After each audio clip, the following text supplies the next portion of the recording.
Hello विद्यार्थी, welcome to master academy. आज हम है जो प्रीवियस क्वेश्चन पॉलिटेक्निक का 2019 का फिजिक्स का सॉल्यूशन देंगे। देखिएगा सभी, जो 2022 के लिए एग्जामिनेशन में बैठने के लिए हैं वो है जो ध्यान पूर्वक देखेंगे और समझेंगे। बिहार पॉलिटेक्निक प्रवेश परीक्षा सॉल्वेट पेपर 2019 कहता है। फर्स्ट क्वेश्चन है, यहाँ पर देखिएगा सभी, चंद्रमा के धरातल से देखने पर आकाश का रंग कैसा दिखाई देता है। आकाश का रंग दिखाई कैसा देता है। तो चंद्रमा की धरातल बड़ा कहते हैं, कहता है क्वेश्चन है, चंद्रमा के धरातल पर से देखने पर आकाश का रंग कैसा दिखाई देता है। हम लोग जानते हैं कि अंतरिक्ष यात्री जब आकाश में जाती है तो उसे आसमान है जो काला दिखाई देता है, अंतरिक्ष है जो काला दिखाई देता है। क्यों दिखाई देता है? क्योंकि अंतरिक्ष में किसी तरह से प्रकाश का परावर्तन नहीं होता, जिससे जो उसको प्रकाश है जो लौट कर दिखाई नहीं पड़ता, फलता आकाश का रंग है जो काला दिखाई देगा। चंद्रमा के धरातल पर से देखने पर आकाश का रंग है जो काला दिखाई देगा। कैसा दिखाई देगा? काला दिखाई देगा। दूसरा क्वेश्चन कहता है, 15 सेंटीमीटर फोकस दूरी वाले अवतल दर्पण से 20 सेंटीमीटर की दूरी पर 5 सेंटीमीटर लंबाई वाला एक वस्तु रखी है, तो प्रतिबिंब की प्रकृति क्या होगा। ठीक है, 15 सेंटीमीटर की फोकस दूरी वाले अवतल दर्पण से 20 सेंटीमीटर की दूरी पर रखा है, यानी फोकस दूरी से ज्यादा दूरी पर रखा हुआ है। तो जब फोकस दूरी से ज्यादा दूरी पर रखा हुआ है वस्तु, तो उसका प्रतिबिंब जो बनेगा वह वस्तु से बड़ा बनेगा। वास्तविक बनेगा, उल्टा बनेगा। वास्तविक बनेगा, उल्टा बनेगा, वस्तु से बड़ा बनेगा। वस्तु से बड़ा बनेगा। इसलिए आपका ऑप्शन ए है जो यहाँ पर सही आंसर होगी। याद रखिएगा, जब फोकस दूरी 15 सेंटीमीटर का रहा है और वस्तु दूरी 20 सेंटीमीटर है, इसका मतलब अवतल दर्पण की फोकस दूरी f है, इससे है जो अधिक दूरी पर वस्तु रखा हुआ है। तो जब वस्तु अधिक दूरी पर रखा हुआ है, इसका मतलब है कि प्रतिबिंब जो बन रही है वह है जो वास्तविक बन रहा है, उल्टा बन रहा है और वस्तु से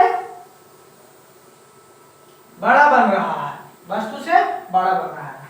चलिए, दूसरा का आंसर हो गया। तीसरा का हम देखेंगे।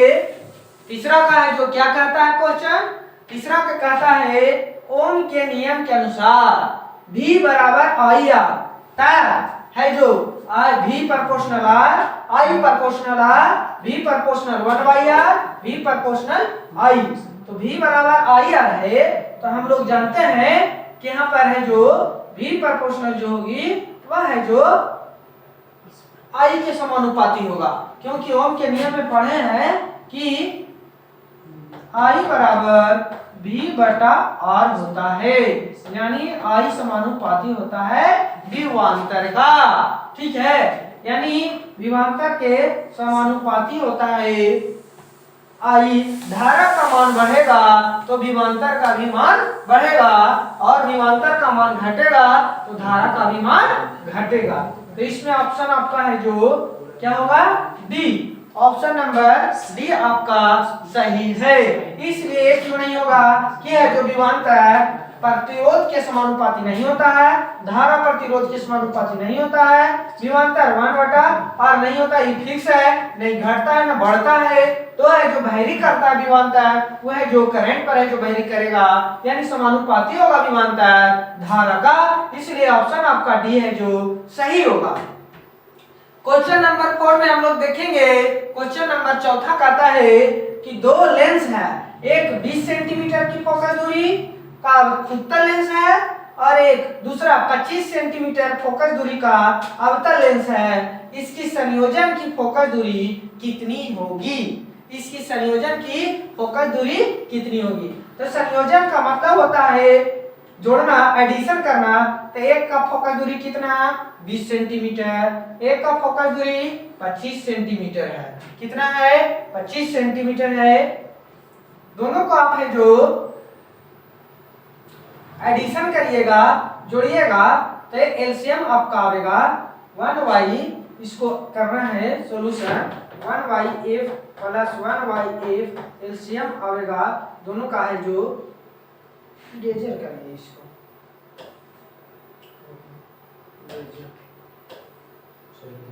हो गया। तो 1/20 प्लस 1/25 एलसीएम आएगा 100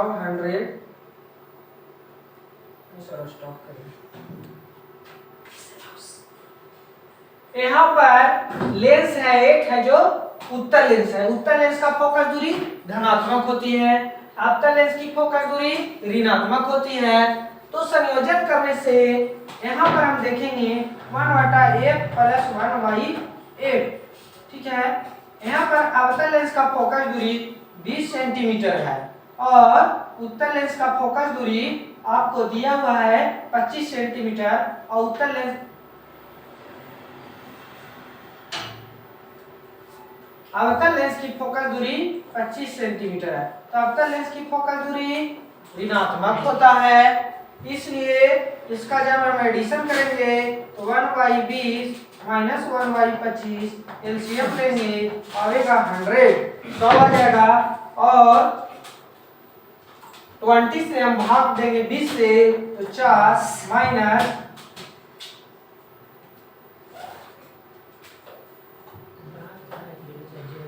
5 माइनस 4 बराबर 1/100। आपका 1/f इक्वल टू आ गया 1/100, तो f equal to 100 centimetre. 100 centimetre कहाँ है इसमें b, तो इसलिए 4 का आंसर b होगा। देखिए कैसे सॉल्यूशन हुआ। अगर जब दो लेंस दिया रहे और उसका संयोजन का संयुक्त लेंस का फोकस दूरी ज्ञात करने के लिए कहेगा तो हम दोनों लेंस की फोकस दूरी को ऐड कर देंगे।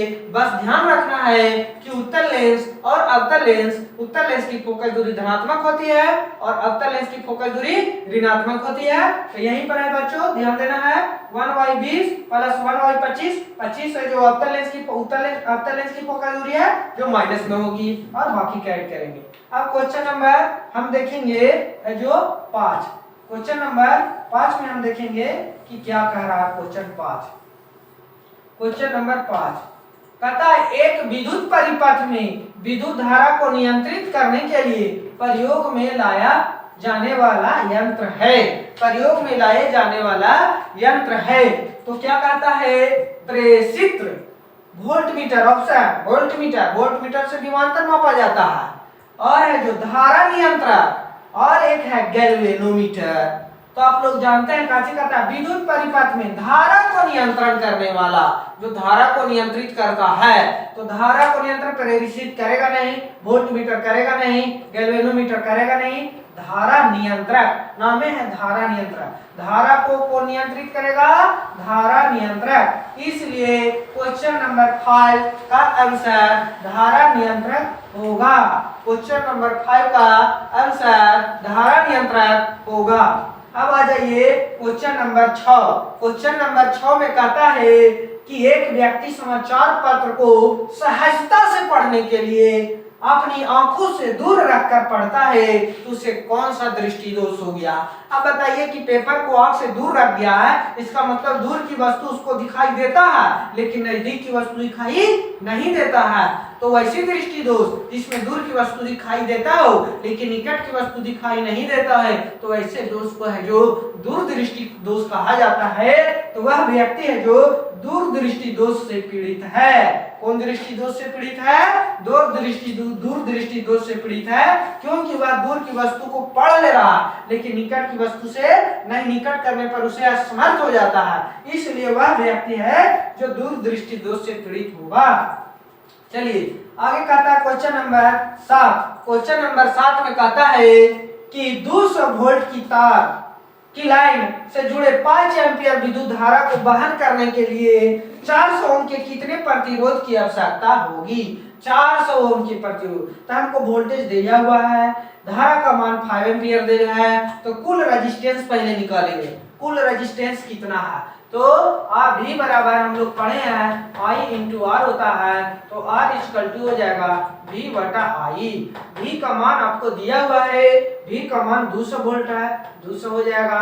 आर का मान कितना दिया हुआ है, आई का मान कितना दिया हुआ है, याद रखना है कि आई का मान कितना दिया हुआ है। यहाँ पर क्वेश्चन में आपको दिया हुआ है आई का मान 5 एम्पीयर, तो आई का मान 5। अब देंगे तो 5 से भागा देंगे तो आपको आ जाएगा 40, यानी आर बराबर आ गया 40 ओम। कितना ओम, 40 ओम।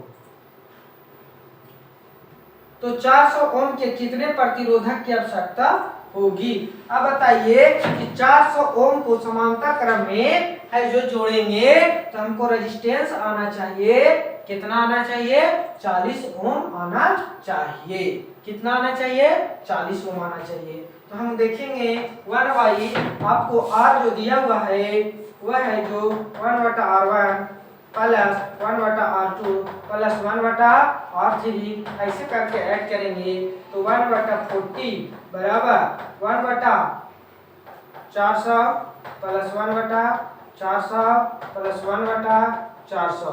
पता नहीं है डॉट डॉट कहाँ तक जाएगा, लेकिन एलसीएम आपको आएगा 400, एलसीएम 400 आएगा। इसका सोल्यूशन हमने पाया कि टोटल रेजिस्टेंस है जो 40 ओम आया, लेकिन यहाँ पर क्वेश्चन में कहा 400 ओम के कितने प्रतिरोध जोड़ेंगे। तो यहाँ पर ध्यान रखना है हमको इक्विवेलेंट समतुल्य प्रतिरोध जो आना चाहिए वह है जो 40 ओम के बराबर आना चाहिए, लेकिन हमारे पास जो रेजिस्टेंस है वो 400 ओम के है। तो 400 ओम के है तो एक ही रेजिस्टेंस का 4 ओम है 400, लेकिन कितने पूछ रहे हैं। इसका मतलब है कि रेजिस्टेंस को समांतर क्रम में जोड़ना। क्यों, क्योंकि समांतर क्रम में जोड़ने से प्रतिरोध का मान है जो कम जाता है, इसलिए सभी 400 ओम के प्रतिरोधकों को है जो 1/R बराबर इक्वल टू करेंगे 1/R1 plus 1/R2 plus 1/R3, parallel वाला नियम लगा। लेकिन R1 R2 R3 सभी का मान कितना होगा, 400 ओम होगा, क्योंकि 400 ओम सभी बराबर है, इसलिए 1/400 प्लस 1/400 प्लस 1/400 प्लस से हमको नंबर निकालना है प्रतिरोधकों को, इसलिए m तक जाएगी। और यहाँ पर जो आएगी 1/40 इक्वल टू एलसीएम सबका आ जाएगा 400, 400 कर देंगे, n है तो n लिखा जाएगा 1 plus 2 plus 3 3 dot dot n तक। तो number of total resistance n equal to cross multiply करेंगे तो 400 बटा 40 आ जाएगा बराबर n, इसलिए n इक्वल टू 10 ओम, क्योंकि 4 दाम को 40 हो जाएगी। तो नंबर ऑफ जो है वो आ गया आपको 10, यानी कहता है कि कितने प्रतिरोधक की आवश्यकता होगी, तो number of 10, number of 10। Solution देख लीजिए, इस तरह से है जो करना है। आगे है जो हम देखेंगे क्वेश्चन नंबर है जो 8।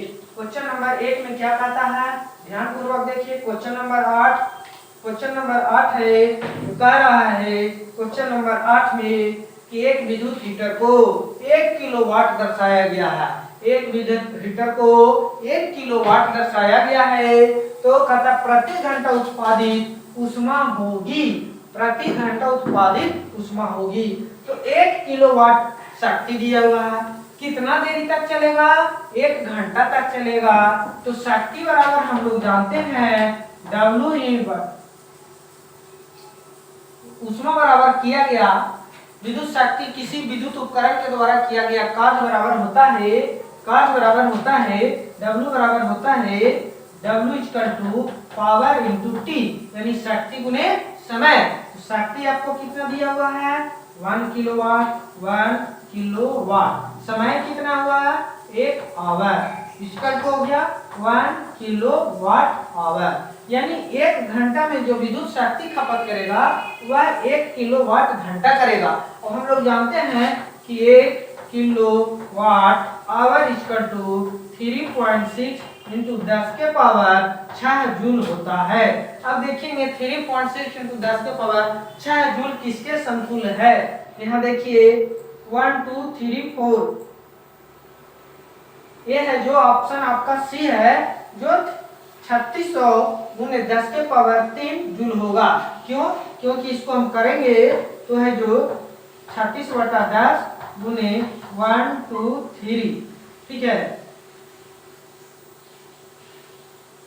इंटू 1 2 3, 3 3 6 हो जाएगा, जूल हो जाएगा, एक 10 से एक 10 खत्म हो जाएगा, 36 गुने 00 और गुने 10 के पावर 3, ये जूल आपका सही है। यानी ऑप्शन नंबर सी आपका सही है।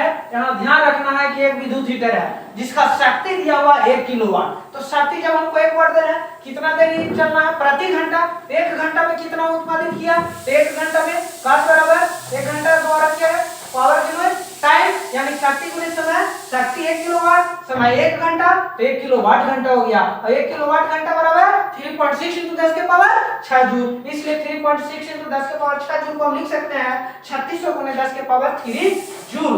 ये आंसर आपका सही है 8। क्वेश्चन नंबर 9 में देखेंगे, क्वेश्चन नंबर 9 कहता है, क्वेश्चन नंबर 9 है, जवाब देखिएगा ध्यान से बच्चों, क्या कहता है क्वेश्चन, ये क्वेश्चन नंबर 9, क्वेश्चन नंबर 9 में कहता है एक अवतल द्वारा एक वस्तु का आभासी प्रतिबिंब प्राप्त करने के लिए वस्तु रखी होनी चाहिए, तो अवतल दर्पण है कि लेंस है, ये पते नहीं।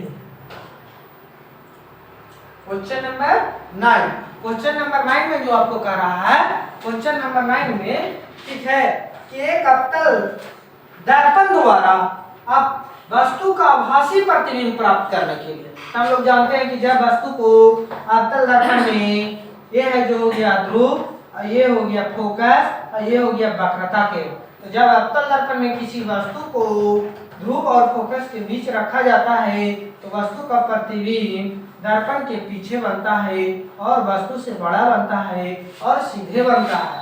तो अवतल दर्पण द्वारा एक वस्तु का आभासी प्रतिबिंब प्राप्त करने के लिए, आभासी प्रतिबिंब प्राप्त करने के लिए वस्तु को ध्रुव और फोकस के बीच रखना चाहिए, तो मुख्य फोकस और ध्रुव के बीच ऑप्शन नंबर है जो डी आपका सही है। इसलिए याद रखिएगा कि अवतल दर्पण में वस्तु कहाँ रखना चाहिए, जिससे आभासी या काल्पनिक और सीधा प्रतिबिंब प्राप्त हो, तो ध्रुव और फोकस के बीच रखना चाहिए। चलिए क्वेश्चन नंबर, अब हम आते हैं 10। क्वेश्चन नंबर 10 क्या कहता है जी, मानव नेत्र में प्रवेश करने वाली प्रकाश की मात्रा नियंत्रित होती है, तो याद रखिएगा जी मानव नेत्र द्वारा, किसके द्वारा, मानव नेत्र द्वारा।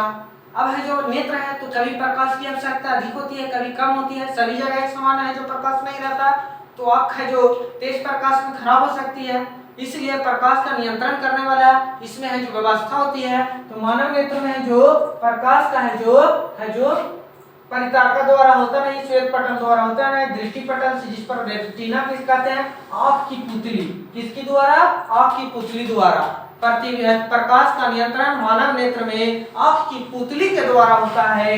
याद रख लेना है, आँख की पुतली, किसका, आँख की पुतली द्वारा। मानव नेत्र में प्रकाश का नियंत्रण किसके द्वारा, आपकी पुतली के द्वारा। चलिए 11 क्वेश्चन नंबर, भाली भांति कार्य करने के लिए पवन विद्युत जनित न्यूनतम लगभग पवन की गति कितना होना चाहिए, पवन की गति कितना होना चाहिए, पवन की गति कितना होना चाहिए जी बताइए। तो आप लोग पढ़े होंगे 10th क्लास जो विद्यार्थी है उसमें दिया हुआ है क्वेश्चन एनसीईआरटी में, साइंस में, कि पवन ऊर्जा हमको ज्ञात करने के लिए, भाली भांति कार्य करने के लिए पवन विद्युत संयंत्र होता है, तो उसके लिए विद्युत उत्पादन करने के लिए कम से कम पवन का वेग होना चाहिए, वह 15 किलोमीटर प्रति घंटा होना चाहिए। अगर 15 किलोमीटर पर घंटे से पवन चल रहा है तो बिजली हमको सही है जो प्राप्त होने लगेगा। चलिए 12 क्वेश्चन नंबर कहता है, एक चालक में 5 मिनट में 1500 कूलम के आवेश प्रवेश करते हैं और 1500 कूलम के आवेश निकालते हैं, तो विद्युत धारा का मान क्या, 1500 प्रवेश भी कर रहा है और 1500 निकाल भी रहा है, यानी जितना इनपुट है उतना आउटपुट है। तो एक चालक में 5 मिनट में 1500 कूलम के आवेश प्रवेश करते हैं और 1500 कूलम के आवेश निकालते हैं, तो धारा का मान क्या है। टाइम आपको कितना दिया हुआ है, टाइम देखिए, तो टाइम आपको दिया है 5 मिनट, 5 मिनट बराबर 5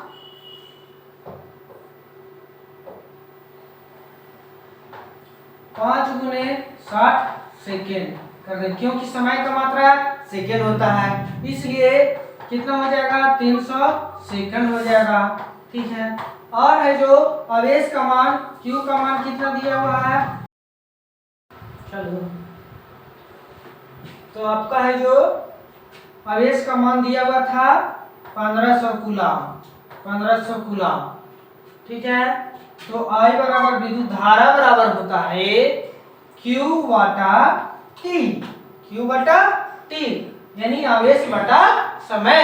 तो आवेश का मान 1500 और समय का मान 300, डिवाइड करेंगे आएगा 5। अब धारा का मात्रक एम्पियर होता है, तो 5 एम्पियर हमको धारा प्राप्त होगी। तो 5 एम्पियर कहाँ है, ऑप्शन नंबर बी, इसलिए आंसर आपका 12 का बी होगा 5 एम्पियर।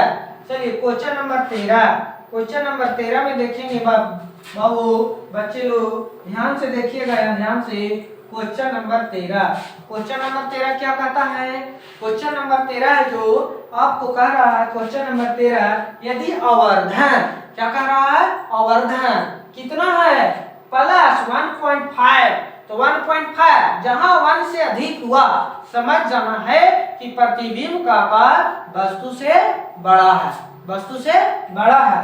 तो कहता है कि ऑप्शन यदि आवर्धन m बराबर प्लस 1.5 है तो प्रतिबिंब का आकार वस्तु के आकार के बराबर होगा, ठीक है। प्लस में है तो प्लस में हो जाएगा, जो काचे होगा वास्तविक होगा प्रतिबिंब, प्लस में है तो 1.5 है, इसका मतलब प्रतिबिंब बड़ा होगा वस्तु से, यानी 1 से बड़ा है। 1 से जहां बड़ा हो गया तो प्रतिबिंब है जो वस्तु से बड़ा, और 1 से छोटा होगा तो प्रतिबिंब वस्तु से छोटा, लेकिन 1 से अधिक है आवर्धन का मान, तो 1 से बड़ा प्रतिबिंब बड़ा कहां, कौन सा ऑप्शन है, ये बराबर है, ये बड़ा है, ये भी है जो वस्तु एरा में बड़ा कर दिया, वस्तु का आकार कर दिया। प्रतिबिंब का आकार है जो आपको कह रहा है ऑप्शन नंबर बी, प्रतिबिंब का आकार वस्तु के आकार के बड़ा होगा, लेकिन वास्तविक और वास्तविक प्रतिबिंब बनेगा, इसलिए ऑप्शन नंबर बी आपका सही होगा। चलिए क्वेश्चन नंबर 14 में आ जाइए, क्वेश्चन नंबर 14, क्वेश्चन नंबर 14 का यदि वायु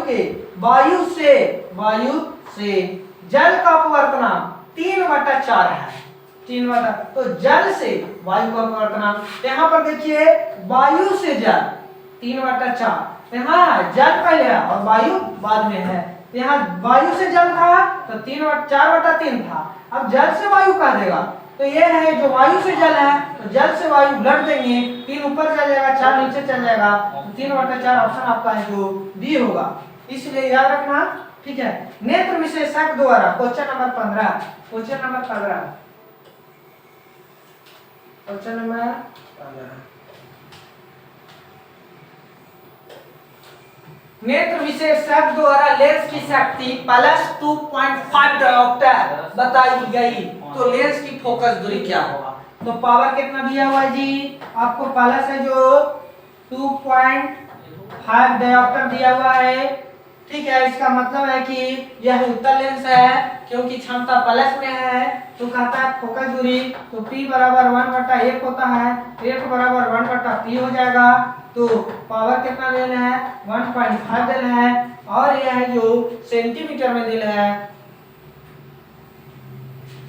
मीटर में देना है, तो हो जाएगा 10/25 मीटर, लेकिन ऑप्शन आपको सेंटीमीटर में है, इसको करेंगे 10/25 इंटू 100 से गुना कर देंगे, आ जाएगा सेंटीमीटर में, तो 25 चको 100, 10 चको 40, यानी 40 सेंटीमीटर फोकस दूरी हुआ।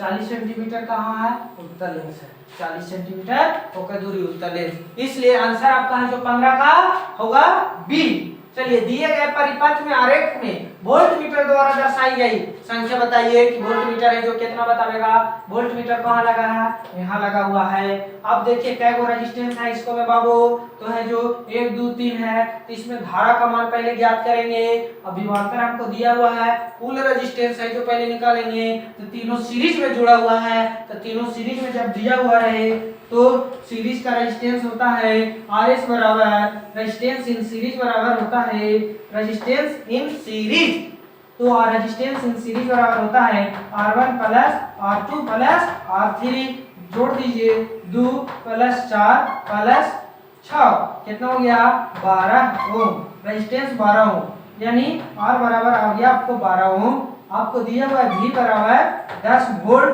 I बराबर भाट पहले I निकाल दीजिए, तो I बराबर होता है V बटा R। तो V का मान कितना है, V का मान आपको 10 है और R का मान कितना है 12, आपको आ जाएगा 5/6 एम्पियर। लेकिन रेजिस्टेंस सीरीज में जुड़ा हुआ, तो जब रेजिस्टेंस सीरीज में रहे तो धारा का है जो धारा सब में सेम रहेगा लेकिन वोल्टेज अलग अलग होगा। ये मान लीजिए V1 है, इसको V2, इसको V3 बोलेंगे, ठीक है। और तीनों का जो V का एडिशन होगा वोल्टेज का वह 10 वोल्ट के बराबर होगा। तो V1 बराबर यहाँ हो जाएगा I इंटू R1, V2 बराबर हो जाएगा I इंटू R2 और V3 बराबर हो जाएगा I इंटू R3। तो हमको ये निकालना है, तो V1 बराबर हो जाएगा, इसके लिए I का मान निकाल दिए 5/6, 5/6 है, 5/6 गुने R1 का मान 6 से 6 खत्म, तो V1 बराबर आ जाएगा कितना है आपको 5 वोल्ट। कितना आ गया आपको 5 वोल्ट आ गया, 5 वोल्ट। देखिए आंसर कौन है 5 वोल्ट, ऑप्शन नंबर सी 16 का आंसर है जो सी है। याद रखिएगा कैसे सॉल्यूशन किया गया है। यहाँ पर दिया हुआ परिपथ को पहले समझेंगे, सभी प्रतिरोध श्रेणी क्रम में है इसलिए कुल प्रतिरोध निकालेंगे। कुल प्रतिरोध आपका 12 ओम आता है, विभवांतर 10 वोल्ट दिया हुआ है, तो पहले धारा का मान निकालेंगे। धारा यानी I बराबर V बटा R, V का मान दिया हुआ है 10 वोल्ट, तो I बराबर V बटा R, V 10, R है जो 12, तो 5/6 आएगा। V1 बराबर V1 V2 V3 कर देंगे, तो V1 बराबर फार्मूला होता है I इंटू R1, I का मान 5/6 और R का मान 6, 6 से 6 खत्म, आ गया आपको 5 वोल्ट। चलिए अब आ जाइए क्वेश्चन नंबर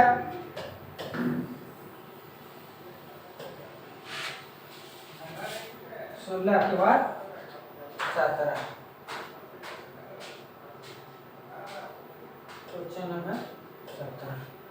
क्वेश्चन नंबर 17 हम देखेंगे हम लोग। 17 में कहता है विद्युत फ्यूज आधारित है, विद्युत फ्यूज आधारित है। तो विद्युत फ्यूज क्या चीज पर आधारित है, आप लोग पढ़े हैं कि विद्युत फ्यूज का उपयोग है लघु पतन और अति भारण से बचने के लिए विद्युत परिपथ में उपयोग किया जाता है। और विद्युत फ्यूज जो होता है वह विद्युत धारा के ऊष्मीय प्रभाव प्रकाश करता है। विद्युत फ्यूज का है जो गलनांक कम और प्रतिरोध अधिक होता है। यह शीशा और टिन के मिश्र धातु का बना होता है। तो याद रखिए विद्युत फ्यूज आधारित है। विद्युत धारा के रासायनिक प्रभाव पर नहीं, गलती। विद्युत धारा के चुंबकीय प्रभाव पर नहीं, विद्युत धारा के ऊष्मीय प्रभाव पर। इसलिए ऑप्शन नंबर सी आपका सही होगा।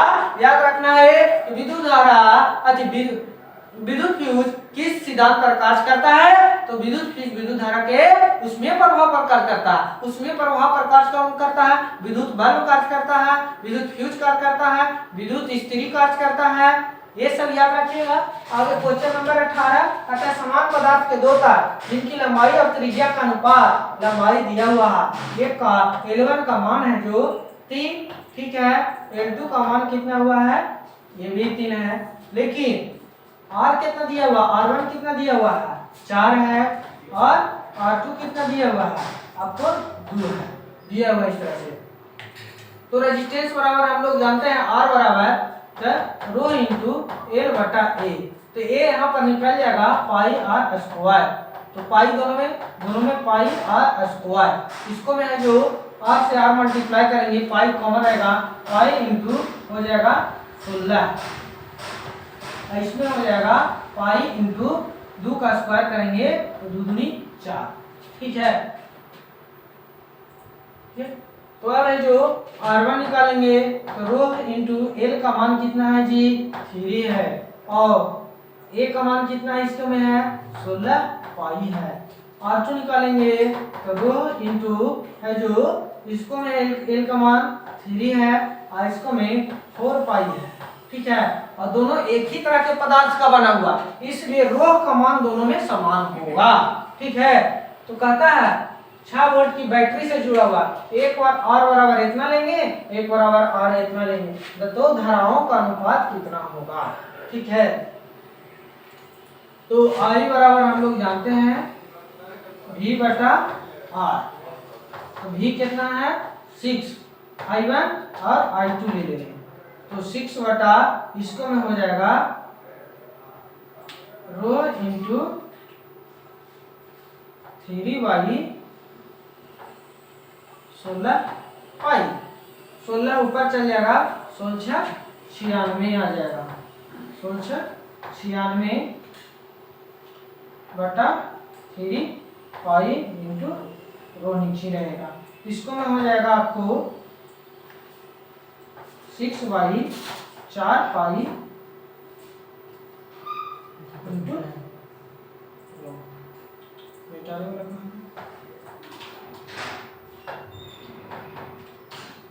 6 बटा यहाँ जो कितना है 3/4 पाई, 4 पाई ऊपर चला जाएगा, इसको में भी पाई ऊपर चला जाएगा,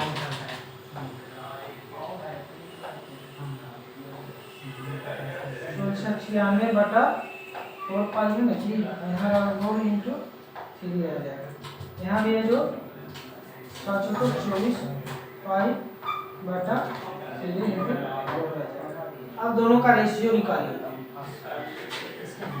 I1 बटा I2 बराबर हो जाएगा 96 पाई बटा 3 रो बटा 24 पाई बटा 2 इंटू 3, 2 इंटू 3 से रो इंटू 3, पाई से पाई खत्म, और 24 दिया 72 और 24 को 96 4 मतलब कट जाएगा 4/1।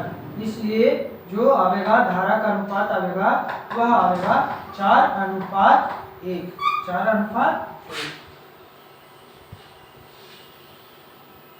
नहीं सर 4:1।